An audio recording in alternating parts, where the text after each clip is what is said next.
Andrés, buenos días, ¿me escuchas? Hola Nelson, muy buenos días, ¿qué tal?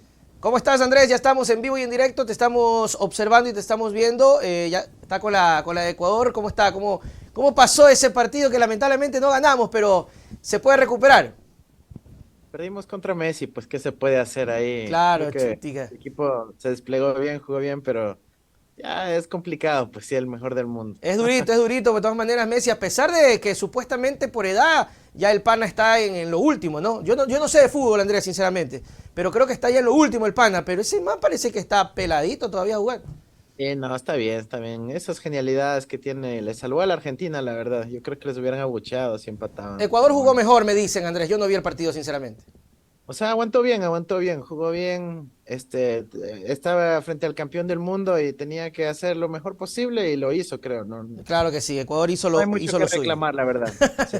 Hizo lo suyo. Bueno, Andrés, qué chévere tenerte acá para hablar sobre temas importantes ahora que ya estamos en segunda, están en la segunda vuelta y que a la vuelta de la esquina, porque el tiempo pasa volando, estaremos nuevamente en elecciones.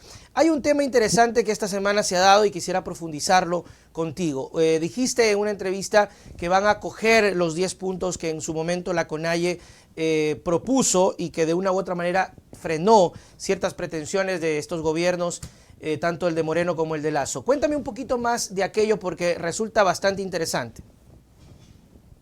Bueno, yo la frase que usé fue que había coincidencias y de hecho yo la dije antes de que salga el programa o la agenda propuesta por la CONAIE, ¿no? Mi entrevista fue el día martes y las declaraciones de Isa fueron el día miércoles, Uh -huh. pero creo que efectivamente hay muchas coincidencias, ¿no?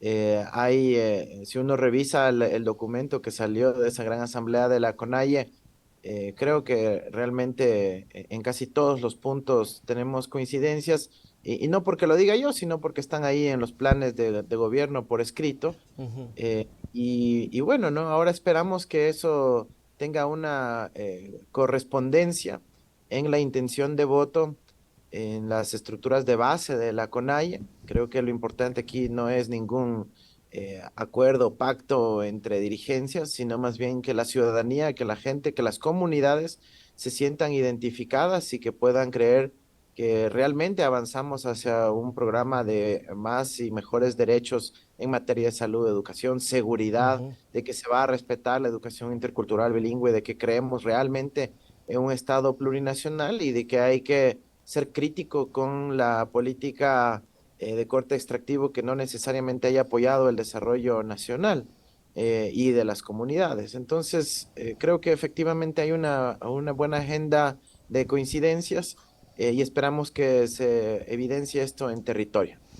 Esto, como decías, Andrés, no tiene nada que ver a que exista un acuerdo. A las 9 de la mañana vamos a conversar con Leonidas, igual se lo vamos a preguntar porque ya han sacado una resolución y parece ser, no tengo claro y se lo quiero preguntar a él, pero va a haber creo que esta libertad para que la gente pueda elegir de acuerdo a lo que crean que está más cercano a la tesis de la CONAIE o del movimiento indígena o de los grupos sociales. Y en ese caso, Andrés, sin necesidad de que exista algún pacto, porque no lo hay, sé que no lo hay, ustedes están mucho más cerca.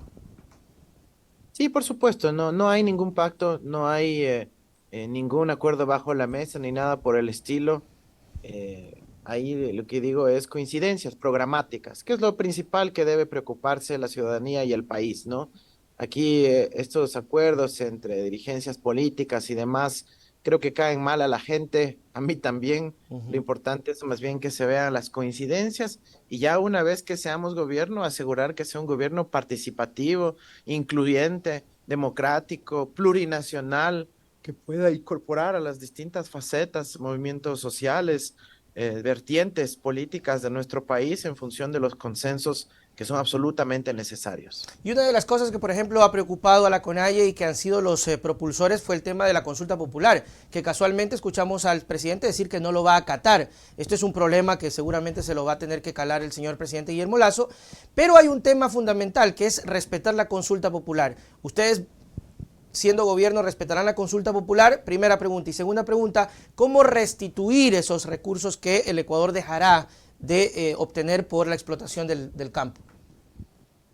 Mira, vamos a respetar el resultado de la consulta popular. Nosotros sí somos demócratas, no como Guillermo Lazo. Nosotros sí vamos a acatar la decisión del pueblo. Evidentemente hay que hacerlo técnicamente y responsablemente, pero vamos a acatar eso porque la voluntad popular es la razón por la cual nosotros vamos a llegar también al poder. Ujú. Es preocupante que Lazo diga que no va a acatar ese resultado porque también ya hubo insinuaciones en la primera vuelta que dijo que no iba a entregar el poder si ganaban organizaciones políticas disfrazadas. Híjole, Este, esa era una claro. indirecta hacia nosotros.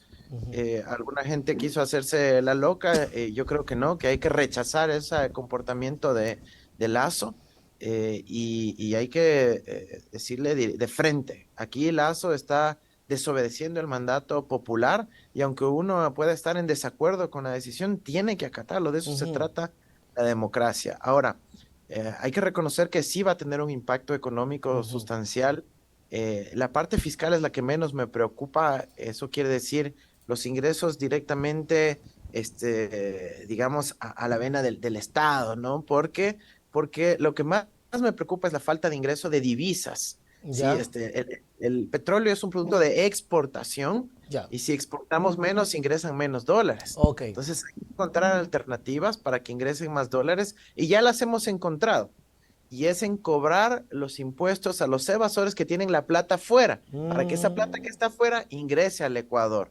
Sí, por ujú. eso yo he insistido y le he pedido a la ciudadanía que refuerce su propio proceso de fiscalización ciudadana. Ujú. Cada ecuatoriano con internet es un potencial fiscalizador, un Así es. ciudadano comprometido que luche contra la corrupción y la evasión tributaria y pueda, por ejemplo, meterse, Nelson, y si Ujú. quienes nos están viendo ahora están en una pantalla, en una computadora, en un celular, Lo hacen, te abran cuento. abierto el Google, métanse al Google, busquen ahí ranking deudas SRI, van a ver la primera opción, les sale que quieren ver los rankings por provincia o a nivel nacional, escogen el nivel nacional y vean los principales deudores evasores de impuestos en el Ecuador.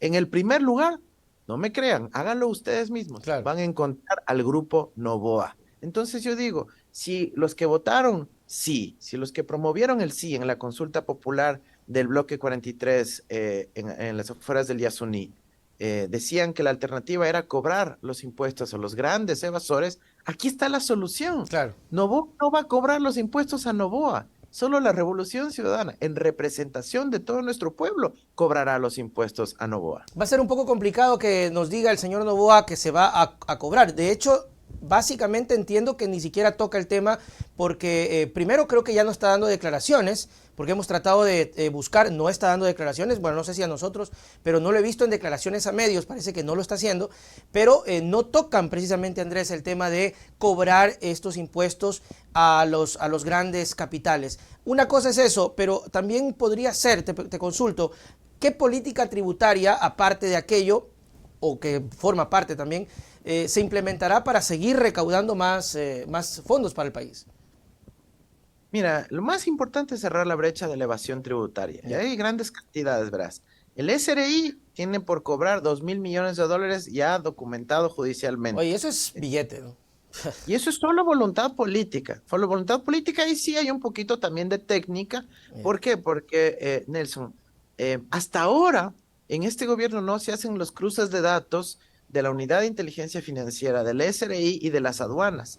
Y solo cruzando esos datos uno encuentra las inconsistencias, por ejemplo, el precio de la caja del banano con la que reportan a la aduana, con la que reportan al SRI y lo que realmente se está vendiendo en el exterior. Ujú. Entonces, con cruces de información, o el SRI hace la tarea que se llama auditoría y determinación y podemos cobrar muchísimo más, no al pueblo, no al mediano, no al pequeño, ni siquiera al grande, sino a los ultramillonarios del país que concentran la mayor riqueza en el Ecuador y que tristemente tienen buena parte de eso afuera. Entonces, Ujú. tenemos lo que se llama cierre de la brecha de la evasión tributaria, es decir, cobrar los impuestos a los evasores para poder financiar todos los programas de desarrollo que hemos hablado nosotros respecto a la inversión pública en vialidad, seguridad, salud, educación, el crédito productivo, la importancia de apoyar a los jóvenes emprendedores y de subsidiar el primer empleo con la mitad de la remuneración de los jóvenes. Importante también, Andrés, tocar el tema de las reservas, porque se ha vuelto un mito el tema si se lo toca o no se lo toca,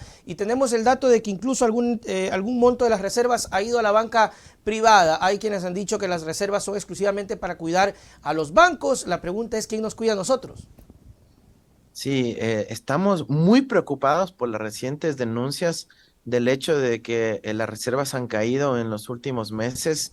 En efecto, hay una caída sustancial, sobre todo desde el mes de mayo. Ujú. Y el modus operandi, es decir, la forma que están haciendo para que se reduzcan esas reservas, es que el gobierno le da dinero al IES, Ujú. pero el IES, en vez de utilizarlo en favor de los afiliados o de invertir razonablemente, está comprando cartera privada de Exacto. los bancos privados, es decir, le está pasando dinero fresco a la banca privada y quedándose con el hueso.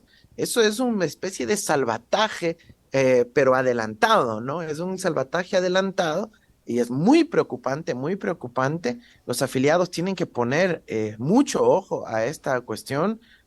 Tiene que haber una fiscalización y lamentablemente ahora no tenemos ni asamblea para que haga Así es. pedidos de información. Entonces ahora Ujú. la ciudadanía de forma directa tiene que meterse a las páginas web, a los balances, a las superintendencias, exigir que se transparente esta información. Los medios de comunicación tienen un rol, los observatorios de las universidades, para examinar qué es lo que está ocurriendo. Ahora, dicho eso, todavía hay un excedente importante en las reservas internacionales. El Banco Central tiene 7.000 millones en reservas, junto con otros puchitos que tiene también el Banco Central, llega a sumar 8.000 millones en reservas. Y nosotros decimos, no todo, no todo. Nadie va a poner en riesgo a la economía ecuatoriana, tengan eso garantizado. Hay una serie de índices que nosotros utilizamos para evaluar el monto adecuado de inversión. Y hemos definido a partir de esos índices y fórmulas de riesgo que 2.500 millones de dólares es un monto razonable, perfectamente manejable para invertir en la economía ecuatoriana, trayendo las reservas, una parte de esas reservas que están en Suiza, en un banco que se llama el Banco de Pagos Internacionales en la ciudad de Basilea, y más bien invertirla ¿dónde? En la economía ecuatoriana, Ujú. generando trabajo en Ecuador, Ujú. trayendo esos dólares al Ecuador y fomentando la creación de empleo, oportunidades de trabajo.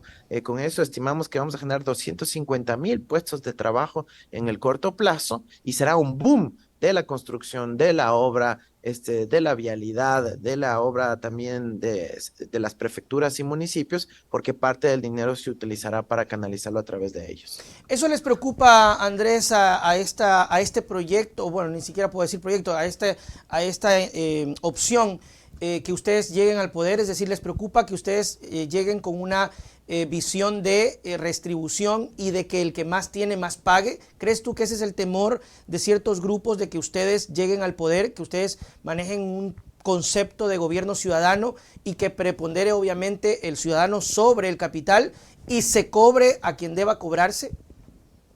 Mira, aquí nadie tiene que estar preocupado, nadie tiene que preocuparse ni tener temor de nuestro gobierno. Nosotros vamos a ser un gobierno absolutamente abierto, franco, volcado a atender las necesidades ciudadanas. Lo único que queremos es que se cumpla lo que dice la ley en términos de la contribución del pago de impuestos de Ujú. los más grandes grupos económicos del Ecuador, quienes han podido aprovechar a nuestra patria para poder hacer dinero. Son multimillonarios, ¿no es cierto? Ahora, no sé si viste que salió un artículo de una prensa italiana, Correo dello Sport, que dice que el jugador Campana, Ujú. que comparte equipo con Leo Messi, con Lionel Messi, Campana dice que es más millonario que Messi. Y dice, ¿cómo es eso Claro, posible? Porque ha sido heredero de sí. uno de los grandes grupos económicos del Ecuador y es Novoa creo que es. primo de Daniel Noboa, exacto. Entonces lo que queremos no es que tengan temor de nada, sino simplemente que contribuyan con lo justo, con lo que tienen que pagar, sin hacer las mañoserías, porque estos grupos económicos, mira, ellos tienen mucho dinero, deben mucho dinero al Estado, pero asimismo pagan mucho dinero a los abogados Ujú. para evitar pagar los Imagínate. Y impuestos ahí al de Estado. años y años de, ¿cómo es?, de litigio para, porque termina siendo creo que hasta más fácil hacer ese tipo de jugadas, gastar plata en otras cosas y no retribuirlo al país. Y eso es lo que siempre hemos criticado, retribuir, porque al final, Andrés, la gente que logra tener grandes fortunas es a favor, es por la gente, es por el pueblo, es por nosotros. Claro, siempre hay trabajadores, o es de la naturaleza, la tierra del Ecuador, la bendita tierra de nuestra patria. Entonces hay que retribuir de vuelta a la sociedad Ujú. y eso se hace pagando los impuestos. Lamentablemente tenemos gente como Verónica Abad, la candidata vicepresidencial de Daniel Noboa, que dice que está bien evadir los impuestos y que por si ella fuera los evadiera, y parece que sí es cierto. Igual, no me crean a mí, por favor, la ciudadanía, métanse a investigar la declaración patrimonial jurada de Verónica Abad, que fue funcionaria del gobierno de Lazo, una asesora de Lazo, y ahí sale que tiene patrimonio negativo, es decir, que reporta más deudas que propiedades, Como es decir, trescientos está dólares nomás tenía, algo escondiendo así. su verdadera riqueza. Ujú. Sí, entonces está evadiendo. Ujú.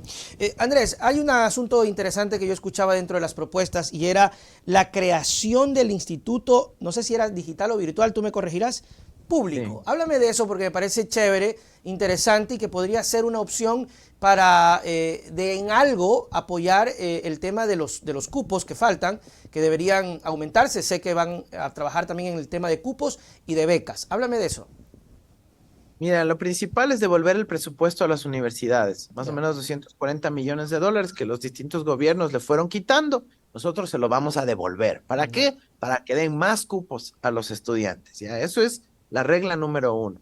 Segundo, vamos a tener la creación del Instituto Superior Tecnológico Virtual Virtual. Público. ¿Para qué? Para resolver el problema acumulado en estos 6 años de falta de acceso a la universidad. Lo ideal es que pueda ser presencial o por lo menos híbrido, pero Híbrido. mientras tenemos esta emergencia,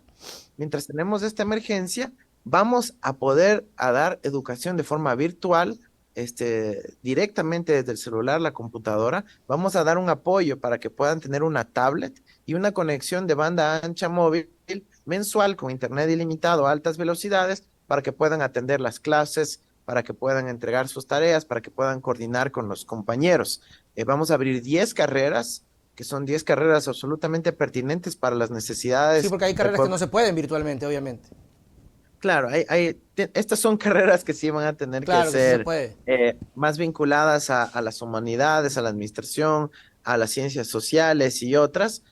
Queremos también abrir algunas otras híbridas en conjunto con las universidades para que puedan por lo menos ir los fines de semana a hacer la parte práctica, Ok, pero esa será en una segunda fase. ¿Ya? Lo que te digo es que tenemos planificado todo. chévere, Pero en la chévere. primera fase vamos hacia lo digital.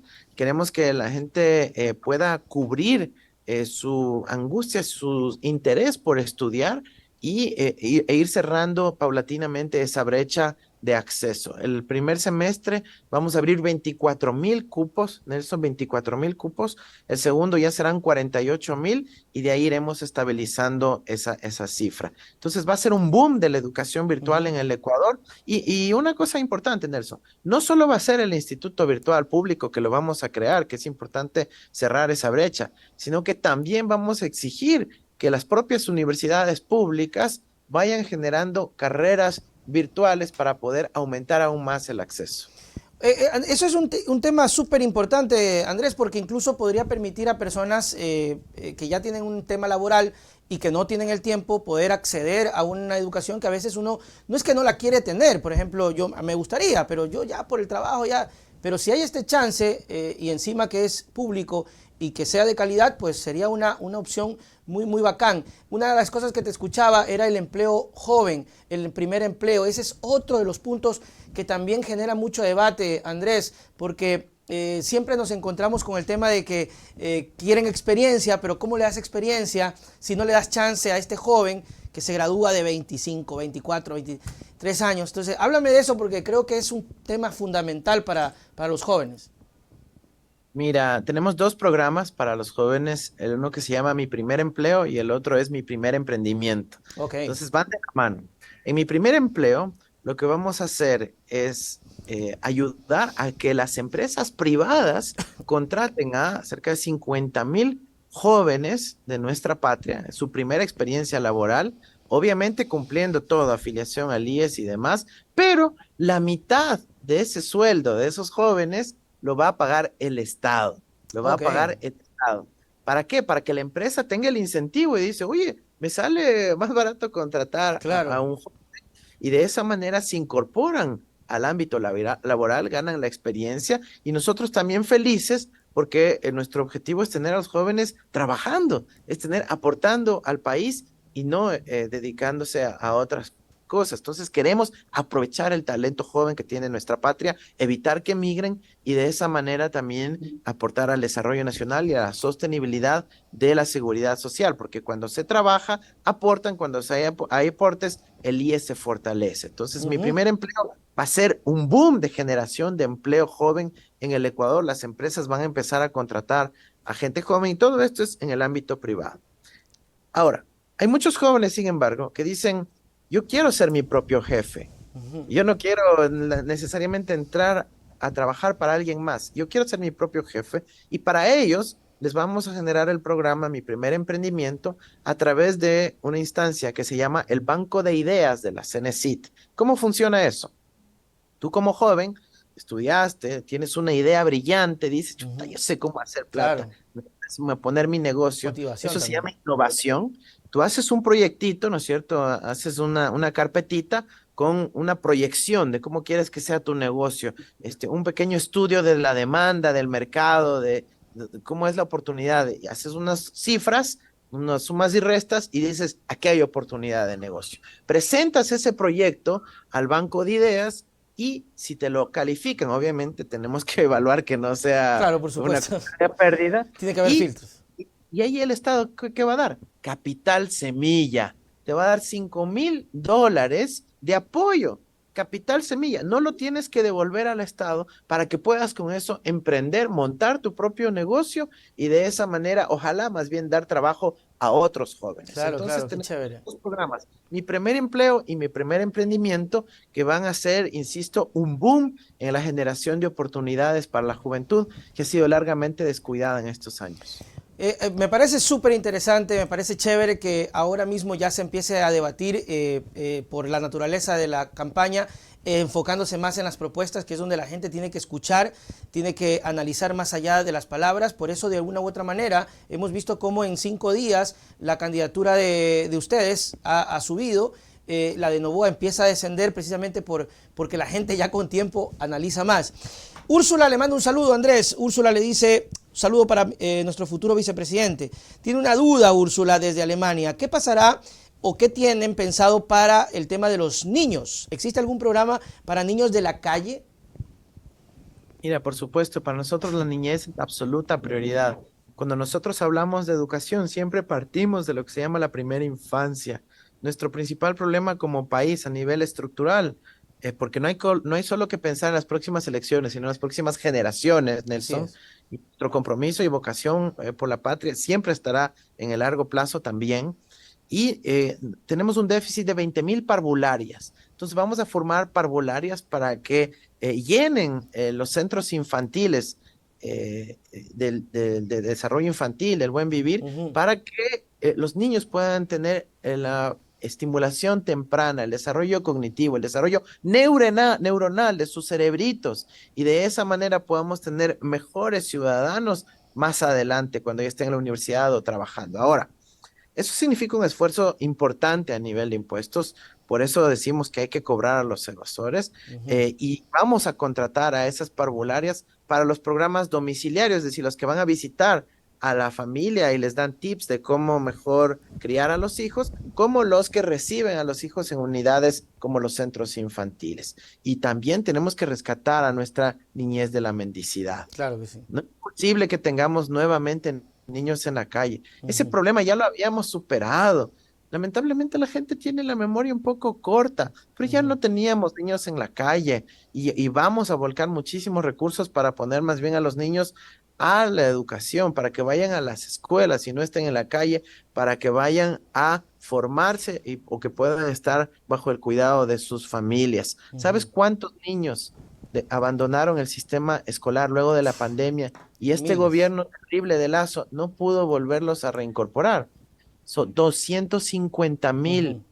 niños y adolescentes no volvieron al sistema educativo fiscal. Ujú. Eso es absolutamente doloroso, Nelson, porque si tú tienes una escuela como las que se construyeron en Naranjito, en Simón Bolívar, en la provincia del Guayas, y tienes la escuela abandonada, hermano, Ujú.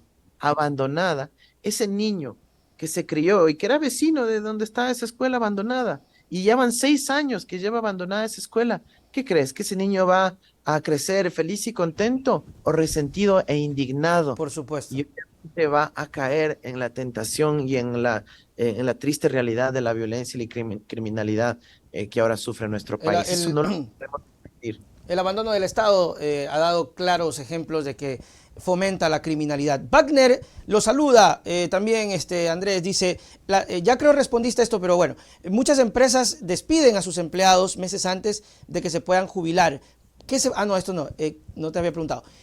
¿Cómo evitar que ciertas empresas abusen de eso? Te saluda Johnson y Alexandra Garzón. Un abrazo a quienes nos formulan las preguntas. Sí, mira, cuando estábamos nosotros teníamos un sistema de control de los derechos laborales, ¿ya? Porque tú puedes tener la constitución, la ley, los jueces, ni sé qué y todo, pero si nadie va a controlar, la ley queda como papel nomás, pues, Uh-huh. ¿ya? Entonces es importante tener autoridades de control. Y nosotros hacíamos el control a través de los que se llamaban inspectores del Ministerio del Trabajo, que caían de sorpresa a Uh-huh. ciertas empresas a ver si todo estaba en regla, ¿ya? ¿Qué cambiaron Moreno y Lazo? Cambiaron que las inspecciones laborales ya no sean sorpresa, No que avisen. sino que tienen que avisar con 15 días de anticipación que le van a notificar a la empresa. Esa tontera. Con ese cambio chiquito que hicieron en un acuerdo ministerial, y ahora es como que no haya control, pues, porque si te digo, oye, mañana te voy a ir a visitar, o ni siquiera mañana, en 15 días te voy a ir a visitar, ya pues ya escondo los Claro. archivos que no corresponden, les digo a los trabajadores no afiliados que no vengan, ejerzo este tipo de prácticas injustas. Entonces se necesita retomar el control del Ministerio del Trabajo sin hacer el daño a nadie, sino simplemente velando que se respete la ley. Hay que defender los derechos de los trabajadores. Definitivamente creo que eso es importante, e incluso también en temas de precios, de mercados de especulación. O sea, el Estado siempre tiene que estar presente, por eso nos preocupa y nos asusta cuando escuchamos a la señora candidata a la vicepresidenta decir que debe reducirse más el Estado, debe acabarse con el Estado. Y yo digo, ¿para qué quieren ser candidatos si no quieren administrar absolutamente nada? Andrés Arauz, gracias mi querido amigo por siempre estar aquí. Yo particularmente tengo una diferencia contigo muy grande. Yo te entrevisté mucho antes de que seas candidato a la presidencia, te había escrito, me diste tu número de teléfono y habíamos conversado en esa época, creo que de economía, algo así, no recuerdo, y luego ya fuiste candidato a la presidencia y hoy estás en esta dignidad. Te agradezco mucho por pararnos bola así sin son ni ton, en una época en donde nadie sabía que ibas a ser candidato a la presidencia y hoy a la vicepresidencia. Andrés, te agradezco tus palabras para despedirnos. Bueno, primero muchísimas gracias, Nelson, siempre felicitándote por tu programa y la relación hermosa que tienes con la ciudadanía. Y bueno, a los ecuatorianos y a las ecuatorianas, simplemente les invito a investigar por ustedes mismos. Uh-huh. En la primera vuelta, la otra candidatura, casi nadie investigó, casi nadie se puso a averiguar qué partidos estaban detrás, cuál era su relación con Lazo, su vice, Uh-huh. etcétera. Y ahora los ecuatorianos tienen el deber de investigar, nada Claro. más investigar, de averiguar, de examinar con cuidado los planes de gobierno y ver que, por un lado, tenemos un equipo de trabajo con Luisa González, un equipo fuerte con capacidad administrativa para resolver los problemas de la ciudadanía y por otro lado, bueno, pues ya encontrarán qué hay. Un Andrés, abrazo. no te Sí, vayas sí. todavía, no te vayas todavía, un ratito. Nelly Arequipa te saluda, lo que pasa es que la gente empieza a interactuar. Dice Nelly, así, cortito, ¿debería haber un programa para que los migrantes podamos invertir en el Ecuador? Así, cortito. Claro que sí, claro que sí. Vamos a trabajar en eso. Estaba hablando con nuestros asambleístas del exterior también para armar un programa para que hayan los incentivos de los migrantes que tienen sus ahorritos, Claro, y mandan que billetes o mantienen el estabilidad, dólar. seguridad y oportunidades de negocio en el Ecuador. Oye, si aquí se puede hacer buena cantidad de dinero, lo Claro. único que hay que respetar es a los trabajadores, al ambiente y a los impuestos. Y de ahí sí, haga plata, hermano, que este país es rico y hay muchas oportunidades. Y Y por tampoco, supuesto para los migrantes también. claro, y tampoco estamos oponiéndonos a que la gente progrese. La cosa es progresar con equidad y con Por justicia social. supuesto. Excelente Correcto. entrevista, dice, dale clic, le saluda también Andrés, vicepresidente. Andrés, chau, chau, gracias por tu tiempo. Un abrazo. Chao. Muy bien, amigos, ahí estuvo Andrés Arauz en esta entrevista muy interesante, particularmente porque creo que deberíamos enfocarnos precisamente en todo lo que nos enfocamos con Andrés. ¿Qué significa esto? Las propuestas. Porque ¿qué nos interesa ahora? Nos interesa escuchar qué van a hacer. Yo me quedo completamente emocionado de saber que podríamos optar por un tema de educación virtual pública, opcional. La verdad que les digo, sinceramente, había una consulta, bueno, ojalá que tengamos algún chance con Andrés, habrá tiempo, ojalá que tengamos más sobre el tema de los trabajos de 45 años. Yo me imagino, para personas de 45 años, yo me imagino, mis queridos amigos, que el tema no solamente se va a limitar al joven, sino, por ejemplo, en el banco de ideas, podría ser cualquier persona de cualquier edad. Eso me faltó consultar, pero me imagino y asumo, yo estoy asumiendo cosas que no pregunto, pero basándonos precisamente en la naturaleza del respaldo y apoyo, el banco de ideas que están pensando crear tendría que ser totalmente no discriminatorio en torno a la edad. De pronto puede haber algún tipo no quiero utilizar el favoritismo, pero sí al joven, dependiendo de cuál demanda exista más, ¿no? Pero creo que, por supuesto, que hay un rango etario que no puede olvidarse.